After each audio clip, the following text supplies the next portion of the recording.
Ka-Express, nag-umpisa ang laban na puno ng nervyos. Sa jump ball, nakuha man ng Guam ang unang possession, pero agad namang sinilyuhan ng defense ang basket at ang unang puntos ay nanggaling sa free throws ni Jonathan Galloway para sa Guam, 0-2, isang maagang warning sign na lalaban sila. Pero hindi nagpatalo ang Gilas. Sa gitna ng maingay na depensa ng Guam, sumagot agad ang naturalized player na si Justin Brownlee at inassist kay Dwight Ramos na walang takot na nagpakawala ng 2-point jump shot na dumiretso sa net. Tie game, 2-2. Ang tensyon ay lalong uminit nang mag-focus ang opensa ng Guam sa kanilang heart and soul na si Jericho Cruz. Sa isang lightning-fast na possession, nag-issue ng 3-point jump shot si Cruz, 2-5. Ang unang restback niya laban sa kanyang mga kababayan at naging boses ng warning niya. Pero ang Gilas ay may handang sagot. Ang veteran center na si Junmar Fajardo ay pumasok na handang magdomina. Isang magandang execution sa post play ang ipinakita ni Junmar na nagtapos sa isang mid-range jump shot sa loob ng paint na nagpakita ng kanyang touch at dominance, 4-5. At sa gitna ng labanang ito, nagbigay ng hype si Scottie Thompson. Isang slick pass mula kay Scottie ang nag-set up kay Junmar para sa isang easy layup, 9-8, na nagbalik ng momentum at lead sa Gilas. Ang Gilas sa pangunguna ni Dwight Ramos ay nagdagdag pa ng insurance. Isang offensive rebound ang nakuha ni Dwight mula sa miss shot ni QMB. At agad niya itong sinundan ng putback na nagpalaki pa ng kalamangan, 12-9. Kahit nag-take time out ang Guam, hindi pa rin nila mapigilan ang firepower ng Gilas. At si Justin Brownlee mismo ang naghatid ng cold-blooded layup matapos ang assist ni Junmar Fajardo, 15-12. Ang huling hirit ng Guam sa quarter ay nanggaling kay Cruz, isang driving layup, 17-15. Pero ang huling salita ay nakuha ni Kevin Cambao. Ang pace ng Blazing Fast at ang Gilas ay nagtatayo na ng momentum. Score pagkatapos ng first quarter, 19-17, pabor sa Gilas.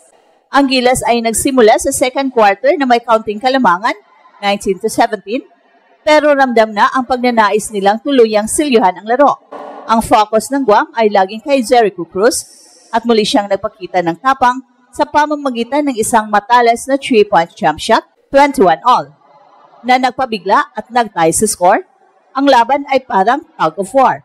Pero ang Gilas ay may agad na tugon na puno ng passion at aggression. Sa pangunguna ni Chris Newsome, nagpakita siya ng defensive intensity na nagresulta sa steal laban kay Cruz. At mula sa turnover na yon, isang fast break opportunity ang sinamantala ni Sergio Perez para sa isang mabilis na layup, 23-21. Ang hype ay lalong umakyat nang ipamalas ni Kevin Cambao ang kanyang shooting prowess. Mula sa assist ni Carl Tamayo, walang takot si KQ na nagpakawala ng 3-point bomb na dumiretso sa net, 27-21. At sa mga sumunod na possession, pinatunayan ni Justin Brownlee ang kanyang titulong clutch player. Matapos mag-turnover ang Guam, agad itong sinamantala ni JB. Sa tulong ng offensive rebound ni Dwight, nagpakawala si JB ng layup na nagdagdag sa score, 29-24, at nagpilit sa Guam na magtawag ng timeout. Ang energy ay mataas. Ang huling offensive surge ng Gilas ay nanggaling sa kanilang interior defense. Matapos mablock ni QMB ang layup ni Ty Wesley, muling nakuha ng Gilas ang bola. Ang misyon na gulatin ang Guam ay nagsisimula ng may isa katuparan. Score sa pagtatapos ng second quarter, 40-29, pabor pa rin sa Gilas. At sa pagpasok ng third quarter, lahat ay nag-aabang kung makakabawi ba ang Guam mula sa double-digit deficit, 40-29. Pero ang nangyari ay kabaligtaran. Ang Gilas ay nagpakaula ng tsunami run na tuluyang nagpatiklop sa kalaban. Dito natin nakita ang coaching masterpiece ni Coach Tim at ang firepower ng Gilas. Ang opening play ng quarter ay agad nagdulot ng gulat. Matapos mag-turnover si Jericho Cruz, sinamantala ito ni Dwight Ramos. Sa isang mabilis na fast break, nagawa ni Dwight na ipasok ang layup at maghatid ng panibagong steal na nagpalaki agad sa kalamangan, 42-29. Ang hype ay lalong umiinit nang pumasok si Junmar Fajardo sa opensa. Pero ang defining moment ng quarter ay ang JB show.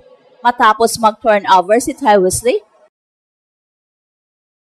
si JB mismo ang nag-solo sa fast break para sa isang layup, 49-29.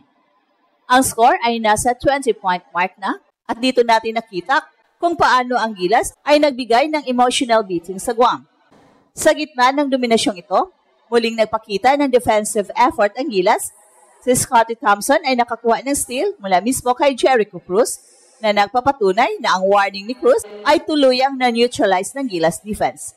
Ang steal na iyon ay sinundan agad ng layup ni Scottie, 56-33, na siyang nagpahaba pa sa kalamangan. Ang laro ay naging untenable para sa Guam at ang momentum ay nasa Gilas na. Score sa pagtatapos ng third quarter, 64-36, pabor sa Gilas. Ang laro ay nasa final quarter na at ang kalamangan ng Gilas ay hindi na matatawaran, 64-36. At sa puntong ito, ang laro ay naging isang exhibition ng husay at depth ng Gilas. Ang Guam ay lumabas na desperado na nagtatangkang umiscore sa labas. Pero ang depensa ng Gilas, lalo na ang rim protection ni QMB at Chapit Aguilar, ay naging pader. Kahit si Jericho Cruz ay patuloy na nag-miss ng kanyang 3-point attempts, isang patunay na ganap na siyang na-neutralize ng system ng Gilas. Ang unang offensive burst ng Gilas sa fourth quarter ay nagmula kay Chapit Aguilar. Matapos ang steal ni Chapit, agad itong ipinasa kay Scottie na tumakbo sa fast break para sa isang layup, 66-33, na nagpakita ng kanilang elite speed at court vision. Ang chemistry ng mga veterano ay hindi may kakaila. Ang pressure ay lalong pinaigting. Si Chris Yusam, na patuloy na nagtrabaho sa defensive end, ay nag-steal laban sa Guam na nagbigay daan para sa isang two-handed dunk ni AJ Edu sa fast break, 82-42. At ang dunk na yon ay isang statement na nagpahiyaw sa buong arena at nagpabaliw sa mga fans. Sa mga huling minuto, ipinakita ng bench players ng Gilas na sila ay handa ring magambag. Sa huling possession, bagamat naka-score pa ang Guam ng 3-punter ni Kerson Guzman, ang depensa ng Gilas ay naging huling balakid. Ang buong 40 minutes ay nagtapos sa turnover ng Guam at ang buzzer ay tumunog sa gitna ng selebrasyon. Ang Gilas Pilipinas ay hindi lang nanalo, kundi ginulat at pinulbos nila ang Guam sa isang score na siguradong babasag sa lahat ng expectations. Ang warning ni Jericho Cruz ay tuluyang nasunog sa gitna ng onslaught ni Kevin Kimball, Justin Brownlee at Dwight Ramos. Ito ang definitive statement ng Gilas na sila ay seryoso sa kanilang Olympic dream.